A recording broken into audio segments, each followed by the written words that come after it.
একটি দেশকে বদলে দিতে শুধু স্বপ্ন দেখলেই হয় না, দরকার হয় সাহসী সিদ্ধান্ত, দীর্ঘমেয়াদী পরিকল্পনা এবং সেই পরিকল্পনা বাস্তবায়নের রাজনৈতিক সক্ষমতা।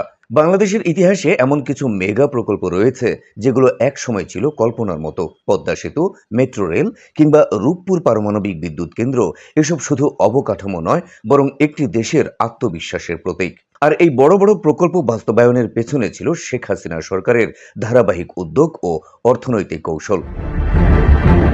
চাইলেই কোনো সরকার জনগণের টাকায় হাজার হাজার কোটি টাকার মেগা প্রকল্প বাস্তবায়ন করতে পারে না। এর জন্য দরকার আন্তর্জাতিক অঙ্গনে বিশ্বাসযোগ্যতা, শক্ত অর্থনৈতিক অবস্থান এবং দক্ষ কূটনৈতিক সম্পর্ক।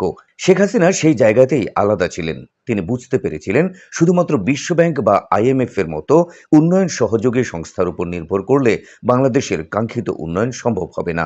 তাই তিনি অর্থনৈতিক কূটনীতিকে সবচেয়ে বড় হাতিয়ার হিসেবে ব্যবহার করেছিলেন। তার নেতৃত্বে বাংলাদেশ জাপান, চীন, রাশিয়া ও ভারতের মতো শক্তিশালী দেশগুলোর সঙ্গে উন্নয়ন সহযোগিতা বাড়ায়। এসব দেশের বিনিয়োগ ও ঋণের মাধ্যমে বাস্তবায়নের পথে এগিয়ে যায় দেশের সবচেয়ে বড় অবকাঠামোগত প্রকল্পগুলো। রূপপুর পারমাণবিক বিদ্যুৎ কেন্দ্রের জন্য রাশিয়ার সহযোগিতা, কর্ণফুলী টানেলে চীনের অর্থায়ন কিংবা মেট্রো রেলে জাপানের বিশাল বিনিয়োগ সবই ছিল সুপরিকল্পিত কূটনৈতিক সাফল্যের অংশ। পদ্মা সেতু ছিল শেখ হাসিনার রাজনৈতিক সাহসিকতার সবচেয়ে বড় উদাহরণ। যখন বিশ্বব্যাংক দুর্নীতির অভিযোগ তুলে অর্থায়ন বন্ধ করে দেয়, তখন অনেকেই মনে করেছিলেন প্রকল্পটি আর বাস্তবায়ন সম্ভব নয়।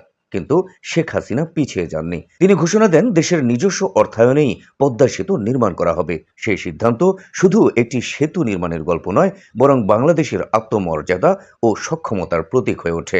বিশ্ব তখন নতুনভাবে বাংলাদেশকে দেখতে শুরু করে। দাতা সংস্থাগুলো সাধারণত সেই দেশকেই ঋণ দেয় যাদের অর্থনীতি স্থিতিশীল এবং ঋণ পরিশোধের সক্ষমতা রয়েছে। শেখ হাসিনার সরকারের সময় বাংলাদেশের ধারাবাহিক জিডিপি প্রবৃদ্ধি আন্তর্জাতিক মহলে আস্থা তৈরি করেছিল। ফলে বাংলাদেশকে একটি উদীয়মান অর্থনীতি হিসেবে বিবেচনা করা হয়। এই বিশ্বাসযোগ্যতার কারণে বড় বড় উন্নয়ন প্রকল্পে সহজ শর্তে ঋণ ও বিনিয়োগ পাওয়া সম্ভব হয়েছে। শেখ হাসিনা শুধু ঋণ নিয়েছেন তা নয়, সেই অর্থ যেন অপচয় না হয় সেদিকেও নজর দিয়েছেন।